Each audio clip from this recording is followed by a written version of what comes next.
Ora, mais uma semana, episódio 47 do Triângulo Ofensivo, representante benfiquista André Duarte, sou eu, representante portista Ricardo Martins, como estamos?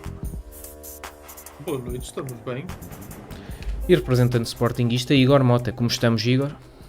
Estamos muito bem. Ora, então, vamos a isso, vamos tentar aqui uma sequência diferente aqui para a nossa análise semanal. Vamos pegar na semana de cada um dos três grandes separadamente e deixamos os jogos das equipas lá de fora para o fim, até porque o foco do podcast é aqui os três tarolas, como chamam aos três grandes. Começamos se calhar pela semana mais interessante das três, a semana do Benfica. Atlético CP 0, Benfica 2 para o jogo da Taça de Portugal. Um jogo extremamente aborrecido, uma primeira parte horrível, uma segunda parte medíocre. Chegou para uma equipa de terceira divisão, pelo menos para ganhar 2-0 com um gol de canto e um gol de penalti. Mas se calhar o mais interessante sobre o jogo da Taça foi a conferência de imprensa no pós-jogo do Mourinho. E eu digo já que achei um bocado mal a intervenção do nosso mister, mas queria primeiro saber a vossa opinião. Ricardo, agarra aí e diz-me o que é que achaste. O que é que o Mister disse? Recorda-me. Vou-te recordar, então, o Mourinho chegou à conferência de imprensa do pós-jogo, disse que a primeira parte foi muito má, como toda a gente pôde constatar, e disse que a vontade dele ao intervalo era trocar novos jogadores, que os jogadores não entraram com o mínimo de profissionalismo que ele exigia sequer para um treino, quanto mais para um jogo, e disse também que depois há alguns jogadores que depois não lhe podem vir perguntar porque é que os miúdos de formação passaram à frente deles se nestes jogos não mostram a vontade que era preciso mostrar. O que o pessoal interpretou que era para o Ivanovic, mas depois ele na antevisão do Ajax disse que não era para o Ivanovic. Está aqui um bocadinho o caldo entornado, o pessoal começou a falar em Mourinho a perder o balneário, e então era para dizer o que é que achaste deste comportamento do Mourinho. Foi acho que não foi. Diz-me o que é que achaste. Eu acho que ele foi demasiado sincero. Ele, se o disse, é porque estava a pensar isso na altura e no calor do jogo, no calor do momento, foi demasiado sincero. Ele, depois do jogo do Ajax, pelo que vi, ele disse que culpou a comunicação social por ter descontextualizado o que ele disse, o que não me parece que tenha sido bem assim. Mas eu acho que depois de uma primeira parte tão má, ele, pronto, com o sangue a ferver, acabou por descarregar nos jogadores na flash interview. Mas o que ele disse, todos entendemos bem o porquê que ele disse. Ele não estava a mentir quando disse que os jogadores na primeira parte não mereciam estar ali. Certo? Estamos todos de acordo aqui, certo? Sim, eu não sei quem são os 9 que ele tirava, porque ele depois disse que o Rodrigo Rego fez um bom jogo, então não era o Rodrigo Rego que ele tirava, então... E não seria o guarda-redes também. Não, e não seria o Samuel Soares. O Samuel Soares eu tirava, porque ele estava a ter uma prestação horrível na primeira parte, era só passos falhados. Ele devia, não sei quem era o segundo, se calhar o Pavlidis ou o Otamendi, mas de facto foi uma primeira parte horrível. Também houve uma mudança de sistema que ele decidiu experimentar aqui contra o Atlético CP, uma defesa a 5 ou a 3. Podemos falar sobre isso, tendo em conta que o Benfica está com falta de extremos e provavelmente tem 3 centrais de qualidade semelhante. Até que ponto não seria uma boa opção para o Benfica os 3 centrais? Adotar os 3 centrais a partir daqui. Eu não sei se o Igor se lembra, mas eu para aí há uns podcasts atrás, eu lembro-me de ter sugerido a tática como o Mourinho usou contra o Atlético CP. Agora, não resultou minimamente neste jogo, mas a questão de usar os 3 centrais, depois pôr 3 médios com 2 alas e depois pôr 2 avançados, Pavlidis e Ivanovic. Foi a primeira vez que o Mourinho tentou isso. Ele disse que a culpa do mau jogo não foi do sistema, que foi da falta de intensidade dos jogadores. Eu fiquei com a impressão que o sistema não resultou minimamente, e até porque depois mudamos para 4 outra vez e começamos a jogar melhor. Mas não sei se é um sistema viável para o futuro. Não pareceu resultar contra o Atlético CP, mas também não sei se é do sistema. O Mourinho diz que não é. O que é que tu achaste, Igor? Sim, eu acho que esse é um sistema que beneficia o Benfica em questão defensiva.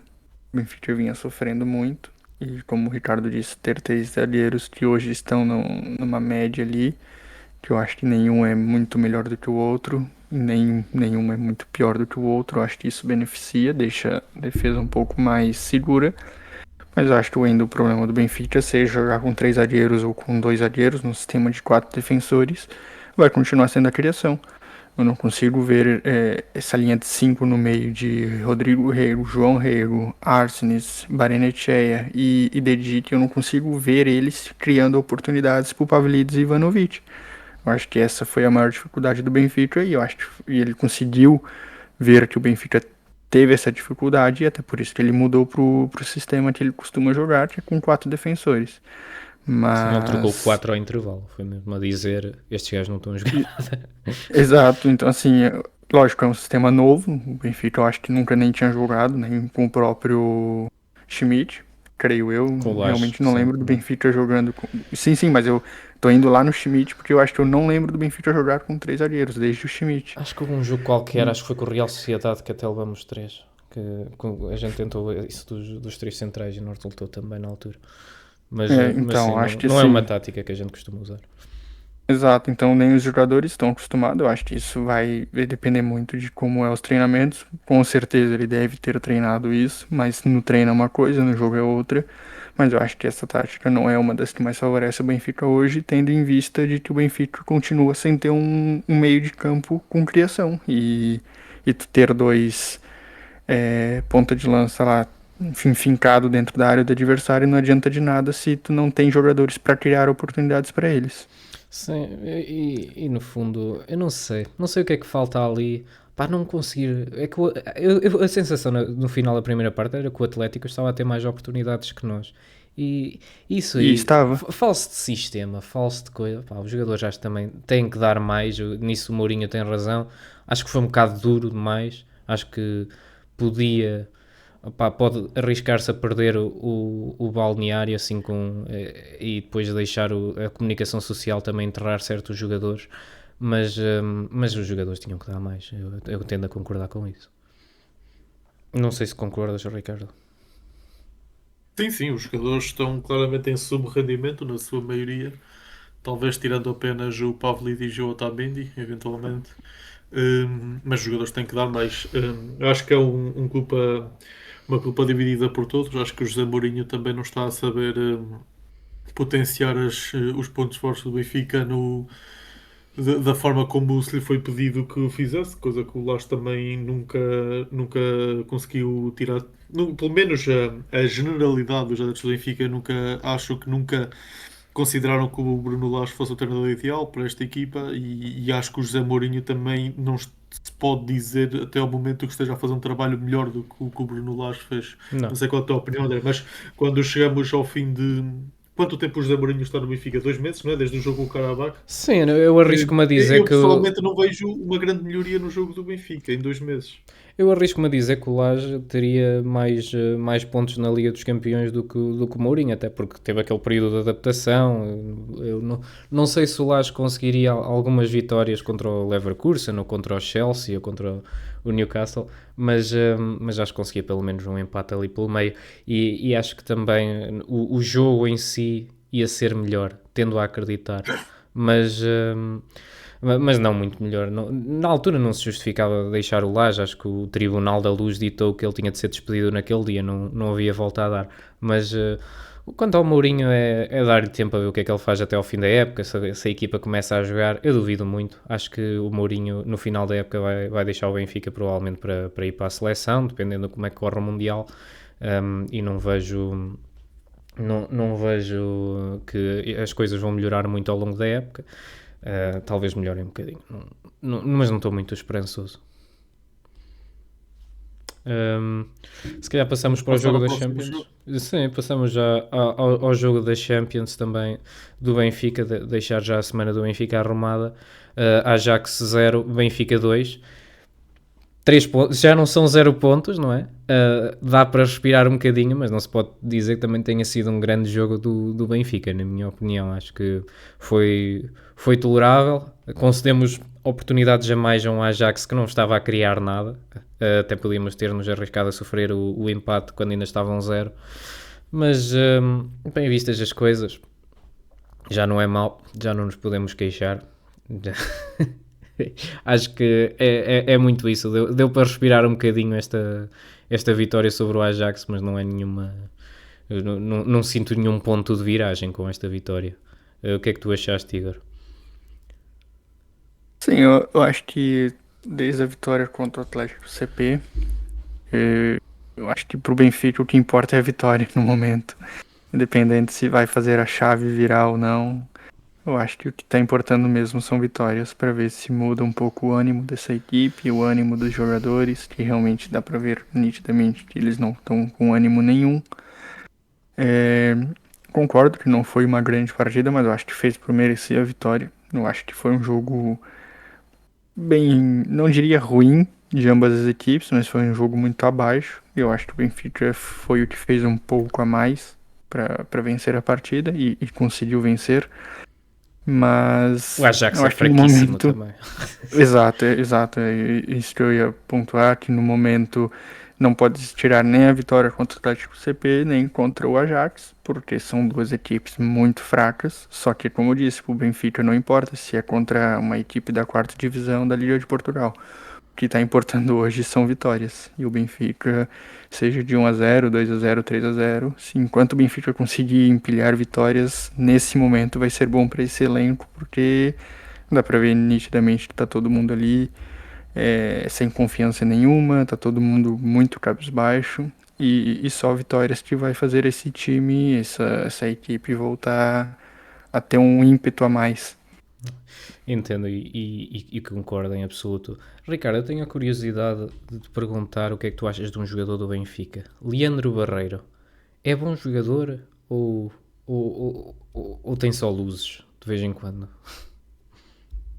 Eu acho que é um bocado tem luz de vez em quando, porque, em primeiro lugar, é um jogador extremamente inconsistente. Hum, Ele é consistentemente medíocre, eu diria. Não sei se ele é inconsistente. Só que não, de mas vez em quando tem assim um jogo de. Eu lembro-me que foi no ano passado que ele fez um hat-trick contra o hat-trick. Famalicão. Agora tem jogado um bocadinho melhor a médio ofensivo. Fez um bom jogo contra o Guimarães. Agora fez este bom jogo contra o Ajax. Acho que é o homem do jogo. Não sei, o Barreiro. Se calhar o que o Benfica precisava neste tempo todo era de um Barreiro. Não sei. Ele é um dos melhor pagos do plantel, se não estou em erro. Sim. Mas pronto, eu acho que com tanta falta de andamento do meio campo do Benfica atualmente, até que ponto mesmo na posição 8 não faria mais sentido ter o Barreiro? Ou um 6 com o Orsnes e um 8 com o Barreiro? Eu estou a gostar dele a 10. O homem a 10 está a ser uma máquina. O médio ofensivo Leandro Barreiro, ele tem chegado à área, não o metam a distribuir jogo, metam-no lá mais perto da área para servir quase como um segundo avançado. Ele finaliza bem até, não, cria perigo.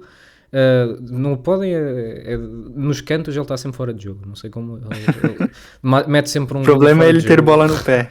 Não, pronto, e é um bocado para tudo. Tem ali dois tijolos em vez de pés.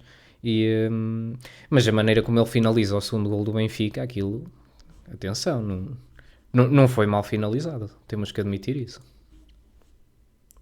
É um jogador útil, sem dúvida. Vai sendo útil quando aparecem estas lesões e é chamado à titularidade, mas eu não acho que seja consistente o suficiente para ser titular na maioria da época, nem ter a qualidade para estar aqui, na minha opinião. Não calçava no Porto. Não, nunca na vida, muito menos a 10. Nem o Rodrigo Mora calça, imagina o Barreiro. O Barreiro tem intensidade. Se o Pablo Barrios calça, o Leandro Barreiro não está muito atrás, atenção.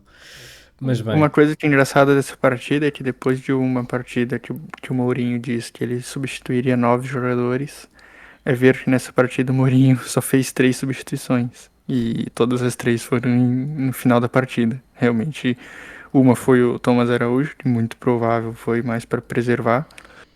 E as outras 2 foi já no fim da partida. Realmente dá para ver que ele não confia nada no elenco dele. Rafael Obrador, até hoje ninguém sabe por que veio pro Benfica. Cristiane vem tendo oportunidades e não vem mostrando que merece ter tempo de jogo. O Rodrigo Reiro entrou, mas entrou só para matar tempo de jogo. O João Reiro não entrou. Henrique Araújo não joga. Ivanovic só joga contra Atlético CP da vida. O Sheldrup, além de questões fora de campo, não vai, creio eu que não deve mais ganhar muitas minutagens dentro de campo. Realmente o Benfica tem um problema que vai muito além dos 11 jogadores titulares, porque Sim, os 11 eu que acho estão que não não rendem. existem jogadores reserva. O Sudakov está desaparecido a todos os jogos, é o Sudakov McCann. Exato. Depois o Orsnes parece que desceu o de rendimento desde que o Laje saiu. Não sei se ele houve ali no início da época, ele estava a ser o melhor jogador do Benfica. Não sei, ele desapareceu completamente. Agora está de volta no lado do Dedic. Se calhar é uma combinação melhor, pelo menos é melhor do que o Luquevac e o Dedic, mas que também não se vê muito o rendimento dele. E depois o próprio Dedic também começou bem a época e não se Sim, já sabe. está em baixo. Já está em baixa também. Está difícil a coisa, mas também as derrotas não ajudam, o ambiente, as eleições. Vamos ver se com o mês de dezembro, acho que continuo a achar que vai ser um mês de desastres, mas é ter fé. Só para finalizarmos aqui a conversa da Champions, o Benfica ainda tem hipótese ou é um bocado acreditar no Pai Natal, como eu estava a dizer em off? Não tem hipótese, não tem hipótese. Nenhuma? Zero? Quando é que punhas a percentagem? Entre 0 e 1%?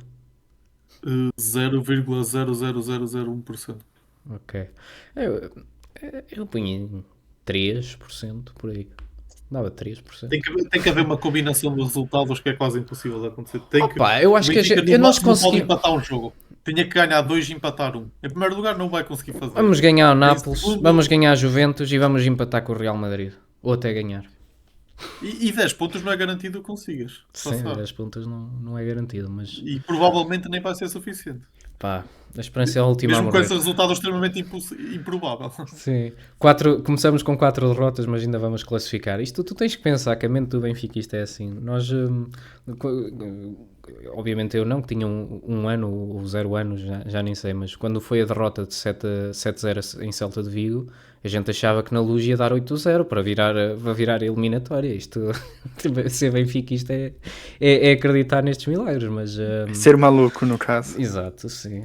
Ser benfiquista está no hino, é ter na alma. Mas no fim, todos sabem que a derrota contra o Karabag é que vai ser o Sim, que vai o que ter pode ser faltado. lembrado. Os 3 pontos vai ser contra o Karabag, vai ser o que vai faltar pro Benfica classificar. Karabag e Leverkusen, acho que foi o que nos... O Leverkusen eu nem digo, mas o Karabag contra uma equipe, pelo amor de Deus, Karabag, é só tu falar o nome dessa equipe, tu não pode perder pontos para uma equipe do Azerbaijão. Me desculpa, eles podem gostar de futebol, Olha que eles mas são não bons. não pode de jeito nenhum. Bem, deixamos já a aposta arrumada do Benfica, faz parte do novo formato também fazer já as apostas do jogo do clube que estamos a falar, não é? Que no caso é o Benfica e arrumamos já a semana. Diz-me aí a tua aposta, Ricardo. Nacional Benfica, desculpa. Nacional Benfica. 1-2 para o Benfica. 1-2 para o Benfica, Pavlidis. Eu acho que a gente vai ter muita dificuldade a marcar neste jogo. Vou pôr 0-1. Pavlidis também há de ser um penalti, qualquer coisa assim. Não, espera aí. Eu estou em último agora. Eu esqueci-me. Já estou em último nisto. Força, Igor. Desculpa se te sugerir alguma coisa. Estás à vontade para apostar. O resultado é o mesmo do Ricardo, é 2-1 Benfica e Pavlidis, sim. Pavlidis. Estamos todos no Pavlidis, então. Eu vou permanecer com o meu 0-1 Pavlidis. Ninguém sabe fazer gols. E tu não consegues apostar verdadeiramente. Vamos ver quem é que fez golos nestes jogos. Não era ninguém em quem tu apostasses. O Leandro Barreiro, o Samuel Dal, o Richard Rios de Canto. A gente vai apostar nisso. Foram os golos que não foram do Pavlidis, foram esses. Enfim, não dá para prever golos desse tipo, na minha opinião. Mas deixamos para trás então o SLB e passamos, Igor, para a semana do Sporting. Primeiro jogo da taça, Sporting 3, Marinhense 0. Acho que não há muito para dizer sobre este jogo. Foi sobre este e o do Porto, que também vamos falar a seguir. Foi chapa 3 no Marinhense e bota para o próximo, poupar para a Champions. O que é que tu achas? Sim, foi mais um jogo para dar confiança, né? Mais uma partida em que não sofre gol. E isso vai dando muita confiança para os jogadores. Uma boa partida do Salvador Blopa. apesar de não ter feito gol. Ele conseguiu dar uma assistência, fez uma boa partida realmente. O Kukurashvili também vem fazendo boas partidas. Eu acho que foi uma partida para deixar o elenco girar mesmo, começar a dar minutagens para os atletas que vão ter que ajudar nesse fim de temporada que vai precisar.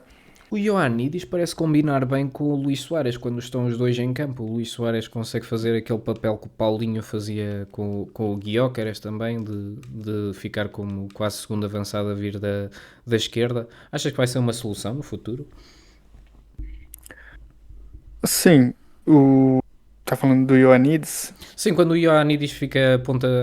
Eu não sei se foi no jogo do Marinho, se foi noutro jogo qualquer que eu vi, mas o Ioannidis ficou e o Luís Soares ficou em campo também. E o Ioannidis ficou como ponta de lança e o Luís Soares passou para extremo esquerdo, basicamente, na posição que o Pote costuma estar. Lembro-me vagamente de ver isto. Não sei se achas que é Sim, uma teve uma solução. partida que eles jogaram junto, mas nessa partida em específico eu acho que não, eles não chegaram a jogar. Na Champions eu também não lembro se eles chegaram a jogar juntos. Mas pronto.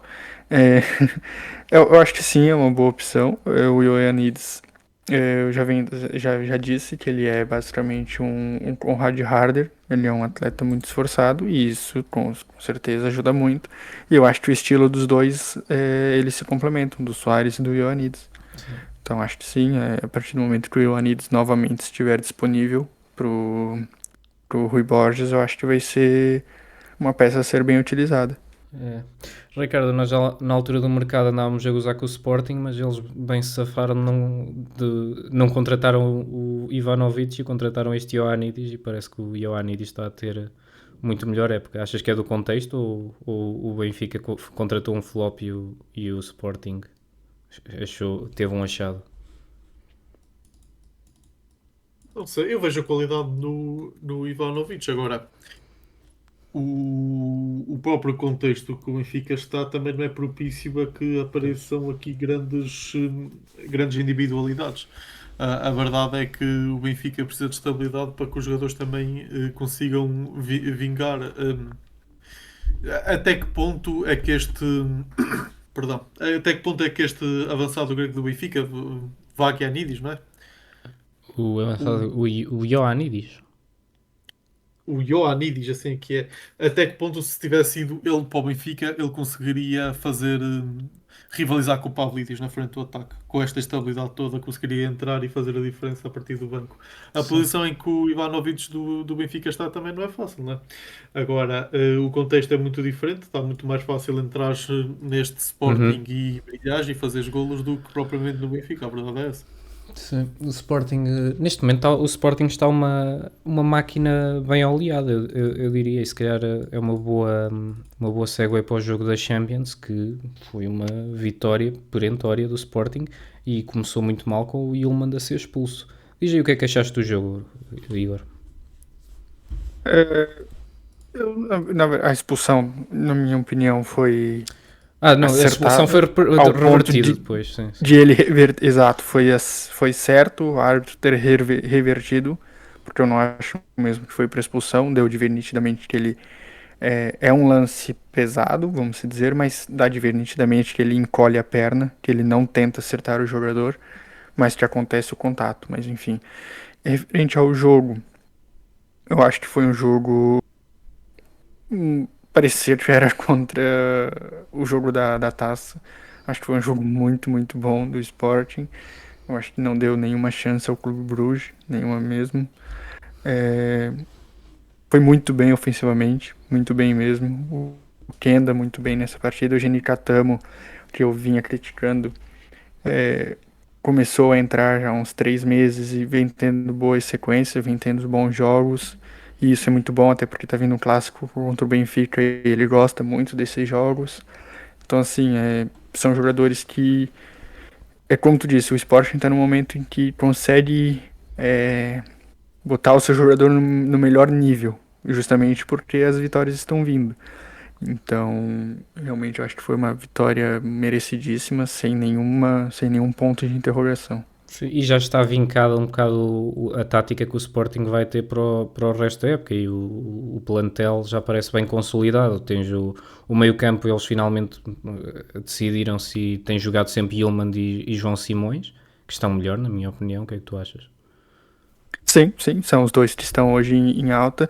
E tem o próprio Morita, que hoje já não é mais o titular da posição, que também entra muito bem. E tem o próprio Kukurashvili, que, na minha opinião, não baixa o nível também. E o Geni também está a jogar bem. O Katamo, apesar do pessoal Exato, não o gostar Geni muito dele. Katamo, exatamente, que era aquela de não ter um substituto hoje pro Pote. E o Geni Katamo não é a mesma função, pelo menos na minha visão, mas ele consegue dar uma dinâmica diferente para a equipe. Ele é diferente até do próprio Kenda, mas eles conseguiram de dentro do elenco encontrar substitutos pro Pote, que hoje é o principal jogador junto com o Trincão. Ricardo, diz aí o que é que achas do momento atual do Sporting e se quiseres adianta já a tua aposta para Sporting Estrela da Amadora. Acho que o Sporting está bastante bem. Acho que vai ser decisivo para o Benfica o jogo já fazendo a antevisão já do próximo jogo com o Benfica, que ainda não vamos fazer a aposta agora, é sexta-feira, certo? É sexta-feira, Sim, é só no próximo podcast fazemos a antevisão mais longa desse jogo e fazemos já a aposta lá. Ok. Então não vou antever já. Vou guardar as minhas palavras para a próxima quinta-feira. O Sporting jogou muito bem este jogo com o Bruges. Senti que este Bruges também não era uma equipa por aí além. Empatou Tem com o algumas boas Barcelona. individualidades. Tá bem, mas eu ouvi os centrais do Bruges, pelo amor de Deus, a jogar contra o Sim, sim, Sporting, estiveram são uma muito equipe mal. ruim, sim, realmente É é uma uma equipa equipe ruim. bem abaixo tecnicamente. O Onyedi, que acho que era assim o médio defensivo deles, pelo amor de Deus, o homem não errava uma, errava todas. Deu alguma Consistente. impressão até de ver. É consistentemente mau. Mas pronto, eu até gosto daquele Forbes que foi à seleção, vê-se que tem alguma técnica, alguma velocidade, mas também não é nenhum talentoso por aí além. Não, nunca na vida era titular em nenhum dos três grandes, na minha opinião. Por Talvez cima. no Benfica neste momento. Talvez até possa ser o melhor jogador do Benfica atualmente, se estivesse no Benfica. Ora lá vá no Mas Benfica, já passamos a semana do Benfica. Eu mudei o formato que é para não ter que lidar com isto o podcast todo. Avança com o Sporting.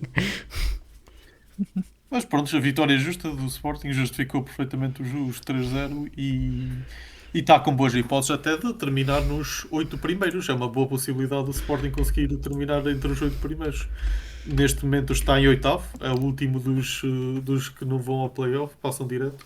E era importante para o Sporting, porque se caso tem que ir ao playoff, vai ser mais 2 jogos difíceis, vai ter que fazer numa sequência em fevereiro, se não me engano, numa altura em que vai estar já com muitos jogos. Era também importante para o Sporting conseguir qualificar-se Opá, mas é muito entre difícil.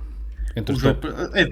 atualmente está em oitavo, Oh, está dentro. atualmente, mas tens que ver que houve Já só muitos... faltam 3 jogos. Tudo bem que ainda tem que jogar com o Bayern de Munique, Exato. que é E a derrota PSG. quase certa. E PSG. Sim, mas no último jogo tem tudo para garantir 3 pontos em Bilbao. Se conseguir sacar mais um ponto, 14 pontos pode ser suficiente, digo eu. Mas sim, é difícil, é difícil. Eu sei que o mais provável é ficar abaixo dos 8 primeiros, mas quem sabe? Está a fazer uma boa Champions o Sporting. Já não vi o Sporting fazer uma boa Champions há muito tempo. Acho que É nunca mais vi. provável o Sporting ficar entre os 8 primeiros que o Benfica entre os 24. Portanto, Não consegue, homem. Está sempre a ir para o Benfica. Adianta aí o Sporting Estrela da Amadora então. 3-0 para o Sporting. 3-0 Marca para o Sporting. Trincão. Trincão também tem estado em grande forma. Igor, tu? 4-1 para o Sporting. Luís 4-1. Soares. Luís Soares, muito bem. Eu vou pôr também 2-0, acho que vai chegar bem. O Pote ainda deve estar lesionado, por isso vou pôr o... sei lá... Vamos pôr o Kenda. Bem, finalmente, o teu momento de brilhar, Ricardo. Semana do Porto. Futebol Clube do Porto, aliás, não vamos aqui desrespeitar o nome. Diz-me aí, 3-0 ao Sintrense, tens comentários muito alongados para fazer? Eu diria que não. Não, pronto, foi um jogo tranquilo, como se perspectivava. O Sintrense é uma equipa muito descida, eh, raramente passou meio campo com bola. E quando digo raramente, foi mesmo muito poucas vezes que conseguiu passar o meio campo com bola. Foi só à base de um chutão para a frente e pouco mais. Prontos, defenderam-se como puderam, tentaram aguentar quando puderam. O Porto teve alguma dificuldade depois para finalizar, alguma dificuldade para desfazer os três centrais do Sintrense que estavam sempre muito fechados e que iam limpando as bolas, mas desde o início se percebeu que com maior ou menor dificuldade os golos acabavam por surgir. Um grande golo do Mora no final, que pronto, já é aquele problema que já falámos aqui. Acho que continua a ser o melhor talento do futebol português nos últimos anos, mas tem um Gabri Veiga que está está a jogar bem, não está a jogar muito bem, mas está a jogar bastante bem. Fez agora um bom jogo da Liga Europa. Podemos já fazer transição para ele. Um, Infelizmente não assisti o jogo, confesso. O trabalho não permitiu, mas pelo que pude ver, o Porto teve algumas dificuldades. Estive aqui a ver para me conseguir fundamentar a minha opinião, de certa forma, mesmo sem ter assistido. Parece-me que o Porto teve algumas dificuldades a controlar o jogo com bola na primeira parte. Acabou por fazer dois golos, um deles logo no início, na primeira jogada, o que também deu, de certa forma, alguma tranquilidade. Um, o Gabri Veiga tem muito inspirado na finalização, que faz com que ganhe mais aqui uns pontinhos. Eu continuo a dizer que gostava muito de. Eu acho que a melhor posição para o Mora é a posição 10. Este Porto não joga com 10, joga com dois médios quase lado a lado. Mas eu continuo a dizer que, face ao plantel, o Rodrigo Mora teria que. O Farioli, um dos principais objetivos do Farioli teria que ser como encontrar espaço para que para que o Rodrigo Mora e o Gabri Veiga joguem os dois em simultâneo. Que o jogo com Sintrense jogaram os dois lado a lado no meio campo. O Froholt tem que jogar também porque tem um rendimento muito elevado. O Alan Varela tem que jogar também porque pronto, não pode perder titularidade. Nada o justifica ele perder titularidade. Mas tu odeias o O Denis losango. Gul entrou para partir mais do corredor e acho que não se justifica. O Borja Sanches tem jogado bem, começa no banco para dar lugar ao Denis Gul, mas também entra na segunda parte, mas também acho que não se justifica o Borja Sanches cair da titularidade. Eu acho que o maior desafio do Farioli neste momento é encontrar espaço para o Rodrigo Mora neste plantel. Não é fácil. O que eu gostaria muito era de ver o Rodrigo Moura a partir do corredor esquerdo para o meio para permitir a subida do lateral, mas acho que o Farioli não está muito para aí voltado, portanto vamos, a menos que haja uma lesão, tudo indica que o Rodrigo Moura vai, com muita pena minha, vai continuar a ser banco de suplentes. Em relação ao jogo em si, acho que o Porto vitória é justíssima, do que vi, não, o Nice em todo o jogo não faz o único remate à baliza do Porto. Também o Acho Nice que já diz muito. o Nice é ruindade O absoluta Porto também. controlou muito tempo com bola. Na primeira parte teve muitos momentos em que estava a controlar, só que sem bola fez com que o Nice tivesse uns remates para fora. Acho que vitória justíssima do Porto o Porto já precisava desta vitória na Liga Europa. Andou ali o Farioli a brincar, a desvalorizar os adversários, o que fez o Porto perder pontos e quase perdeu pontos no início, mais do que aqueles que perdeu. Acho que o Fariola agora percebeu que não pode brincar assim, não pode valorizar os adversários dessa forma. Eu acho que o Porto precisava de uma vitória desta expressiva, a voltar a entrar outra vez nos 8 primeiros e o Porto tem a obrigação agora nos últimos 3 jogos de ganhá-los todos e terminar no top 8 com alguma folga. Eu acho que tu te esqueceste de mencionar o jogador que neste momento tem a sua titularidade mais ameaçada de todos, que é, na minha opinião, o Samu. Porque o Denis Gul tem feito excelentes exibições e o Samu não tem convencido assim tanto como convencia a época passada com o Vítor Bruno. Não, sim, o Samu no final da época passada faz uma segunda volta com a Anselmi muito fraca também. Primeira volta com o Vítor Bruno foi muito boa, fez muitos golos mesmo, e a segunda volta quase não fez golos a não ser meia dúzia de penaltis. E esta temporada parece que tem dificuldade em voltar a encaixar na equipa.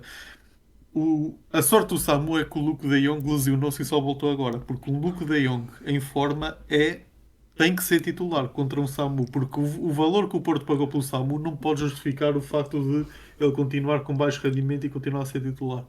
Eu acho que o Porto tem 3 bons pontas de lança. O Samu não é mau ponta de lança. O problema é que este método do Farioli jogar dificulta muito as potencialidades do Samu. Obriga-o a estar muito tempo fora da área. obrigam a jogar de fora de costas para a baliza, e já falámos disto, dificulta muito o jogo do Samu e ele sofre muito com isso. A verdade é que também não tem sido servido como ele gosta de ser servido, para potencializar as características dele, mas para este tipo de jogo o ponta de lança ideal é Luke de Jong e Dennis Gul. Pois, foi o Temos que. aqui 32 milhões de euros investidos num ponta de lança, tem que ser titular, tudo bem, mas é difícil, realmente é aqui uma situação muito complicada para o Fábio de resolver. Eu acho que não vai ser complicado. Acho que ele vai, se não continuar em sub-rendimento, vai saltar fora, sabe? O Farioli não me parece muito de tipo Lage de andar a valorizar jogadores. Ele é muito mesmo para quer ganhar jogos. É a impressão que me dá, a mim. Sim, eu também acho que sim. Vamos ver. Não me admirava nada se no próximo fim de semana, agora no fim de semana, se o Luke de Jong não fosse titular. Ok, vamos passar aqui para a aposta então. Aliás, 2 jogos do Porto na próxima semana. Futebol Clube do Porto Estoril para o campeonato, no fim de semana, e Futebol Clube do Porto Vitória de Guimarães para a Taça da Liga, a meio da semana, que já era para ter acontecido há uns tempos, mas acho que foi adiado. Começamos, se calhar, pelo Porto Estoril. O que é que tu achas? Eu vou meter 2-0 para o Porto, golo de Gabri Veiga. Muito bem, tem estado com o pé quente realmente. Estoril é sempre um desafio para o Porto. Vamos ver. Igor, o que é que tu achas? 2-1 pro Porto 2-1. e Borja Sainz. Borja Sainz. Pá, vou. Estava a falar mal do Samu, mas agora apetece-me apostar nele. Samu, 2-0. Aliás, 1-0. Não vamos exagerar.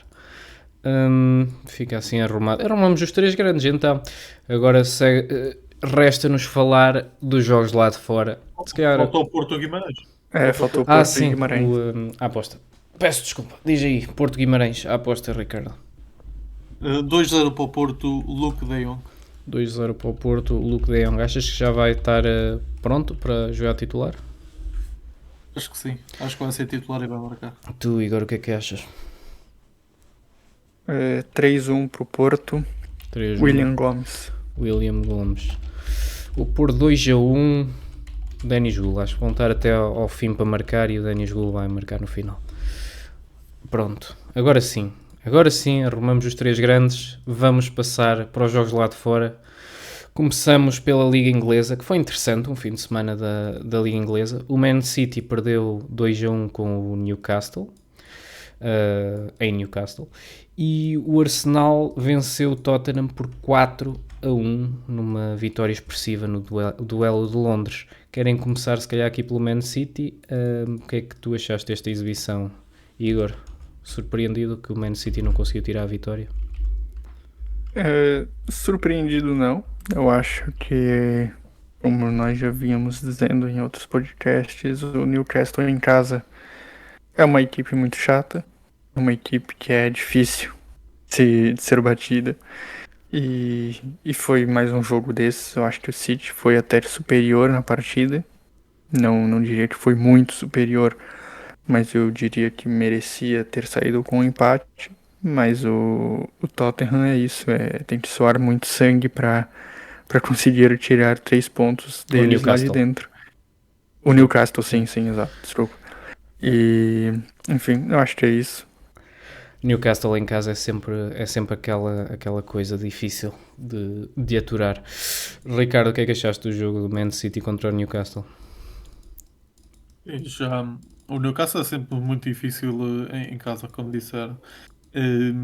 Aliando isso a certas exibições do City que tiveram mais abaixo do normal, acho que não sei até que ponto o empate não teria sido mais justo, mas de facto o Newcastle esteve bem, é uma equipa realmente eficaz na frente, tem um ponta de lança que já elogiámos muito aqui, o Barnes esteve muito inspirado, muito muito assertivo na frente, e é uma equipa muito, muito dura de se bater, sem dúvida. Eu gosto deste Newcastle. O Benfica já teve os seus pesadelos com ele este ano e continuam a ser temíveis em casa. Mas é pena que fora depois são muito mais fracos. Foram jogar a Brentford, levaram 3, acho eu, ou 3 ou 2, já não me lembro. Mas eles fora de casa, sabes que equipa é que me está a fazer lembrar, Ricardo? Okay. O Bragança, a equipa do Nordeste, ali metida, muito isolada, sempre em casa muito temível, mas fora é o cabo dos trabalhos para tirar uma vitória. No caso deles é o Brentford, no nosso caso é o Desportivo de Monção, mas enfim. E o mais engraçado é que dos últimos 10 jogos, o Newcastle tem 4 derrotas, e as 4 derrotas são fora de casa. Não, é mesmo como o Bragança. Se calhar passamos aqui para o Arsenal Tottenham, que foi aquele jogo de cartaz da Premier League e que não é para usar assim expressões um bocado más, mas em rabadela das fortes que o Arsenal deu aqui ao Tottenham, que foi 4-1 e eu acho que foi generoso. O que é que tu achaste, Ricardo? Sim, foi uma exibição avassaladora do Arsenal. Estiveram impecáveis e já não sei quem é que me disse que o Richarlison seria o único jogador capaz de fazer aquele golaço, mas sempre apenas quando já não conta para nada. Foi mesmo a cara do Richarlison aquele golaço. Mas sim, o Arsenal é completamente avassalador. O Eze teve a exibição da vida dele. O Trossard continua a ser um dos mais underrated da Premier League, na minha opinião.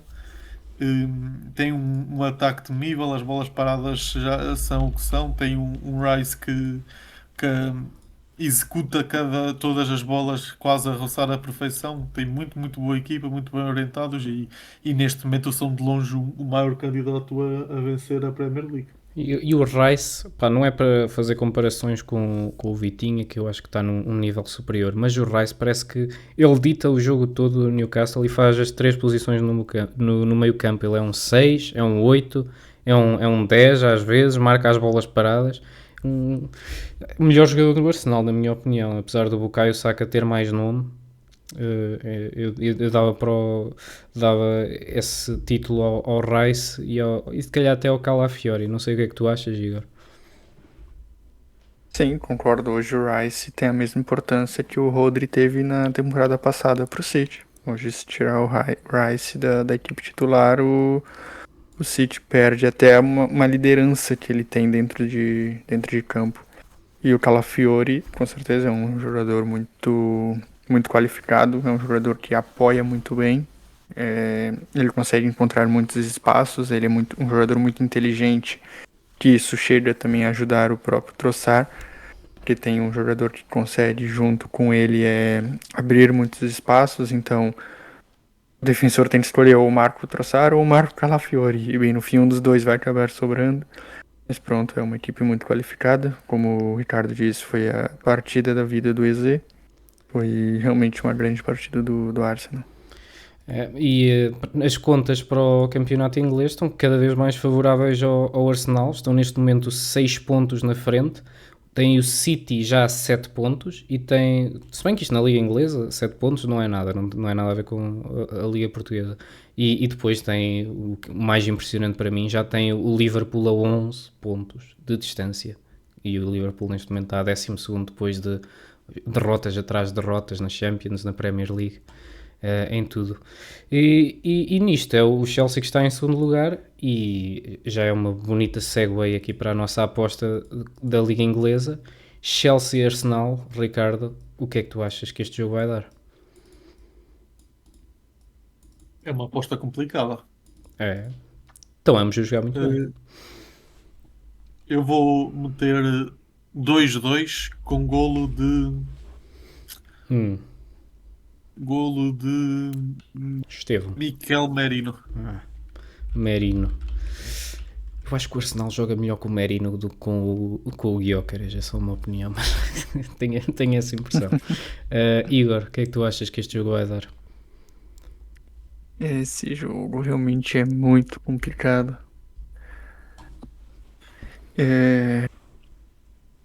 Ou de 3-2 para o Chelsea. 3-2 para o Estevão. Chelsea. Gol do Estevão. Pá, eu tenho dificuldade a apostar contra este Arsenal. Tudo bem que é fora, mas eu vou dar... cada um fica diferente então. 1-2 para o Arsenal, com um golo de... pode ser o Eze outra vez. E já agora, já que estávamos a falar em Newcastle, ainda há pouco, temos aqui outro jogo para apostar. Newcastle-Tottenham, também para a Liga Inglesa. É Newcastle-Tottenham, não é Tottenham-Newcastle, não é? Que eu ando sempre a trocar aqui. Exato, Sim, Newcastle em casa. É Newcastle em casa, pronto. Ricardo, diz aí o que é que tu achas? Um para o Newcastle, o Ultimate. 3-1 para o Newcastle, Voltemade. Ok. Igor? 2-1 Newcastle. 2-1 para o Newcastle. Barnes. Eu vou concordar com vocês dois e pôr o Newcastle a ganhar, mas acho que até vou ser mais... acho que vai ser uma vitória mais impactante. O Tottenham anda a jogar mal e ainda não consolidou o sistema. Vou dizer 3-0, o golo do... vou pôr o Barnes também. Barnes. E pronto, arrumamos assim também a Liga Inglesa. E agora falta-nos ver Liga Italiana. Se calhar fazemos uma breve... alguém fez o trabalho de casa de ver este jogo? Não. Ok, passamos já. Eu tentei ver 10 minutos, mas estava muito complicado. Quem é que estava a jogar em casa, sabem? A Internacional. Eu sincero, ninguém está a jogar em casa. Enfim. Não, na tabela é Internacional, Tá bom. pela Liga. Marcou o Poligote. Quem é que vocês acham que vai ganhar a Série A? A única questão que fazemos daqui. Que isto está muito competitivo. Está do quinto ao primeiro. Eu não sei se estão fortes, se estão eficientes. Mas sim, a Roma está... o Gasperini dá-lhe bem. Façam aí a aposta de quem ganha a Liga Italiana este ano. Eu vou de Internacional ainda. Complicado. Eu vou com o Nápoles. O Conte é Eu vou dizer que a Roma ganha. A Roma ganha este ano. Vais arriscar na Roma? Ok. Está bem. Muito bem. Passamos então para o que interessa, que é a Champions também. Não que tínhamos falado, não interessa. Mas a Champions foi de facto uma semana de jogos grandes. Começamos se calhar por o Chelsea 3, Barcelona 0. E o Barcelona teve aqui um percalço dos grandes. E o percalço tem nome, Ronald Araújo, na minha opinião. O que é que tu achaste, Igor? Sim, eu acho que o jogo já seria muito difícil. Eu acho que já seria realmente muito difícil mesmo. Chelsea fez acho que a melhor partida da temporada. E o Ronald Araújo ajudou. Com a expulsão, eu acho que ele simplesmente deu todos os créditos pro Chelsea e falou, façam o que vocês quiserem. Mas falando da partida em si, eu acho que o Chelsea muito bem, Enzo Fernandes muito bem, Pedro Neto muito bem. Estevão fez além do gol, que foi um belo gol, jogou muito bem também a partida. O Chelsea realmente, de tantas dúvidas, de um elenco tão jovem e de há uma temporada atrás todos estarem em dúvida, o Chelsea realmente vem surpreendendo muito. E mais uma vez o Yamal é completamente ofuscado, e desta vez foi ofuscado por a estrela que está a brilhar, a estrela brasileira neste momento, Estevão. Igor, para já o que é que achaste do Yamal e depois o que é que achas do Estevão, do momento que ele está a ter?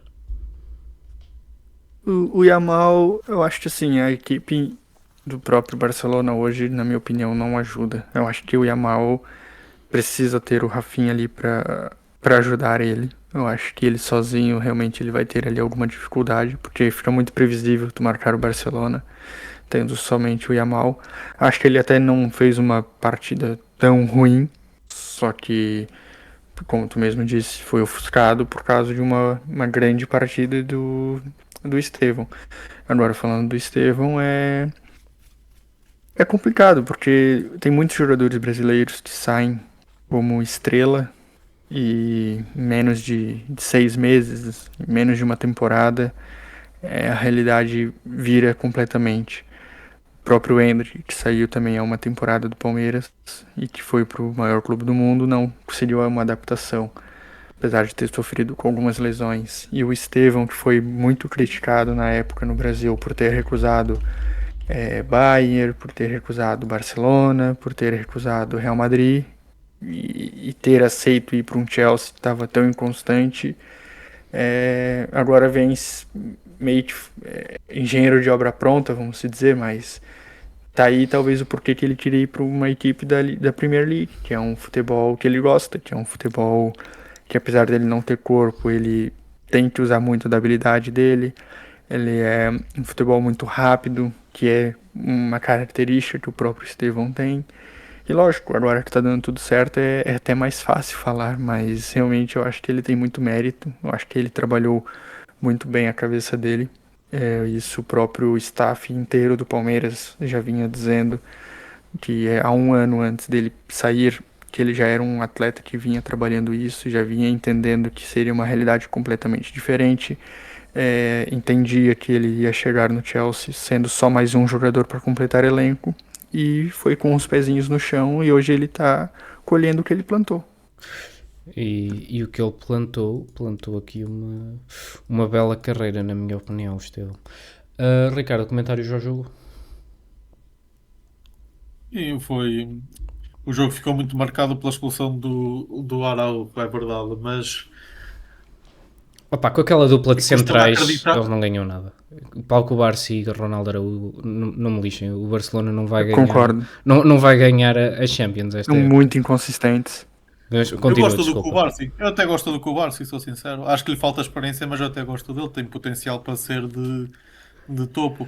Agora, eu entendo as críticas, claro, mas eu acho que, pronto, mesmo que não tivesse sido a expulsão, eu acho que o Chelsea teria acabado por ganhar o jogo também.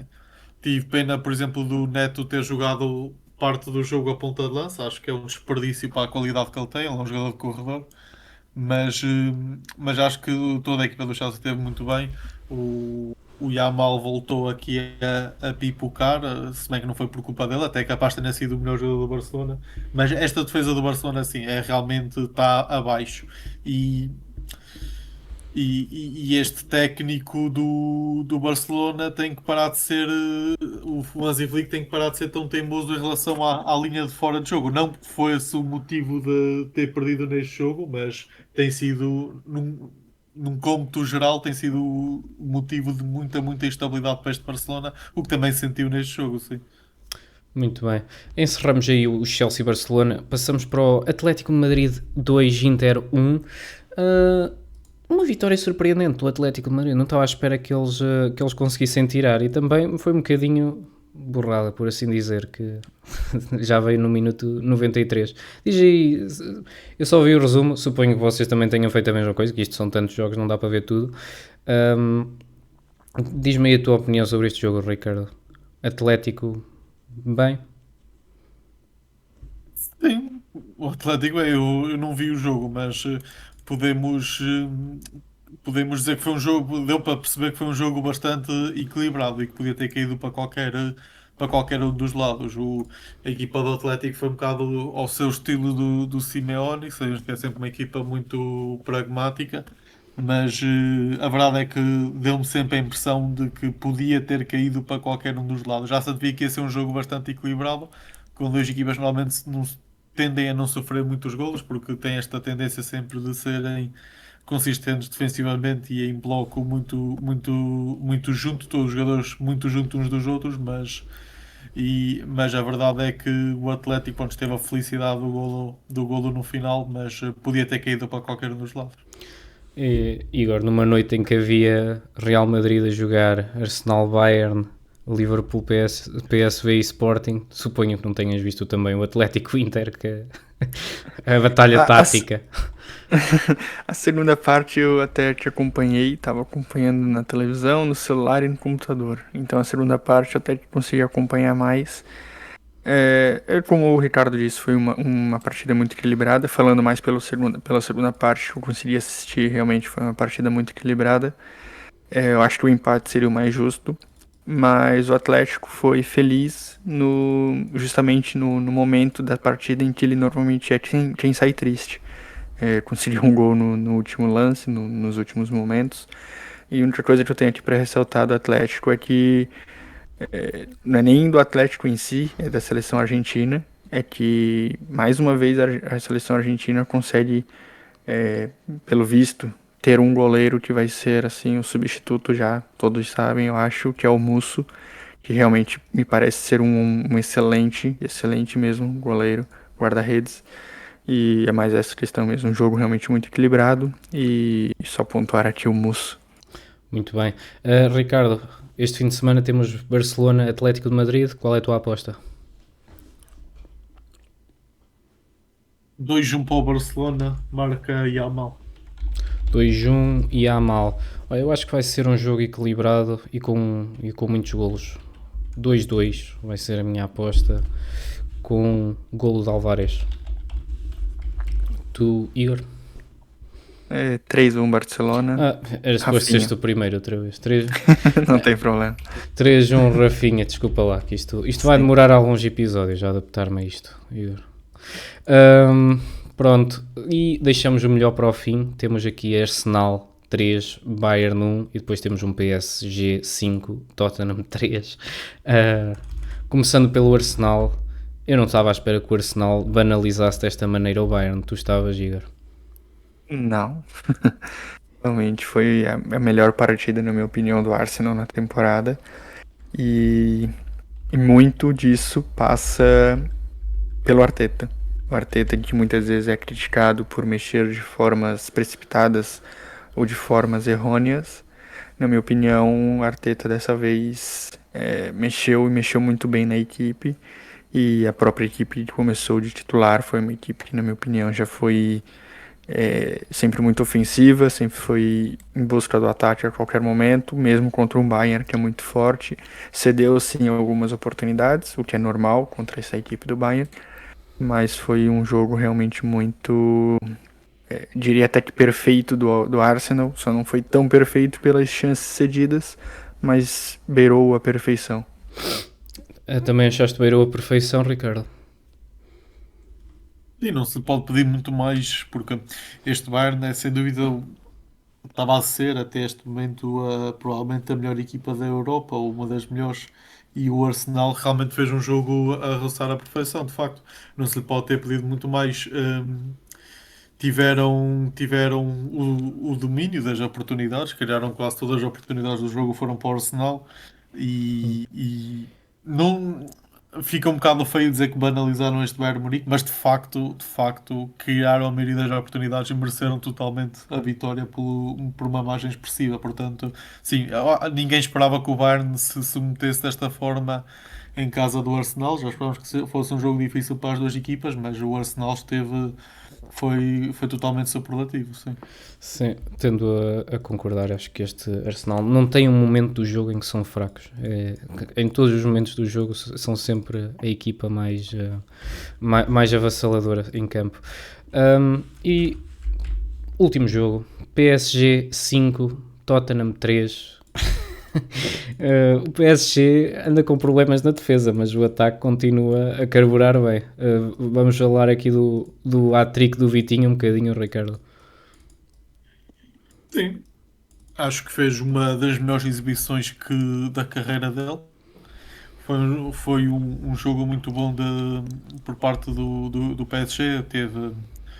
Teve aqui alguns problemas defensivos. O Kolo Muani teve muito assertivo no ataque, mas um meio campo com Vitinha, com João Neves, com o Ruiz e também bastante inspirado. Na minha opinião, o melhor meio campo que alguma equipa tem neste momento. Até melhor do que o do Arsenal. E em termos digo, meter a bola no chão, fazer a equipa jogar, distribuir jogo, é só o meio campo temível deste PSG. Tem tido alguns problemas na defesa, somaram 3 golos contra um Tottenham que não é uma ameaça ofensiva por aí além, neste momento, na minha opinião. Podiam ter evitado aqui um ou outro golo que foi fruto de uma certa desacerto defensivo, mas este PSG está de facto forte, tem muitas opções, principalmente no meio campo e do ataque para a frente, tem segundas linhas de muita qualidade, continua a meter jovens que continuam a entrar e a corresponder de forma razoavelmente boa, e, e é um dos maiores candidatos a vencer a Champions, sem dúvida. Eu tenho que dizer isto antes do fim do podcast. Pá, eu acho que estes jogos mostram o quão roubada aquela bola de ouro foi para o Dembélé, porque parece que qualquer jogador do PSG joga bem neste sistema, e o Dembélé ter marcado aqueles golos todos na época passada, eu acho que não é tanto o talento dele, é mais o facto do PSG ter um ataque avassalador. Não sei se concordas, Igor. Sim, concordo. Eu acho que também tem que se dar o mérito do Dembélé por eles ter feito todos os gols e ter muitos dos gols ter sido muito importantes. Mas, sem dúvida alguma, é como tu disse, só pegaram todos os jogos do PSG, independente nessa própria partida, não tinha Dembélé. Acho que era Barcola, Kvaratskhelia e um outro jovem que o PSG tá lançando mais um. E a equipe conseguiu desempenhar, apesar de todos os atacantes não terem feito os gols, todos terem vindo do sistema da médio defensivo ou da parte defensiva, mas realmente eu acho que o sistema em si do PSG é muito ajuda muito a todos marcarem muitos gols. Muito bem, acho que terminamos por aqui mais um episódio, já passamos da horinha, termina mais um episódio do Triângulo Ofensivo. Não se esqueçam de dar o gosto e subscrever o canal do YouTube para acompanhar os nossos podcasts e novos vídeos todas as semanas. Alguma nota, Igor? Eu somente agradecer aos nossos ouvintes. Alguma nota, Ricardo? Obrigado a todos que nos continuam a ouvir e até para a semana. Obrigado a todos e até à próxima.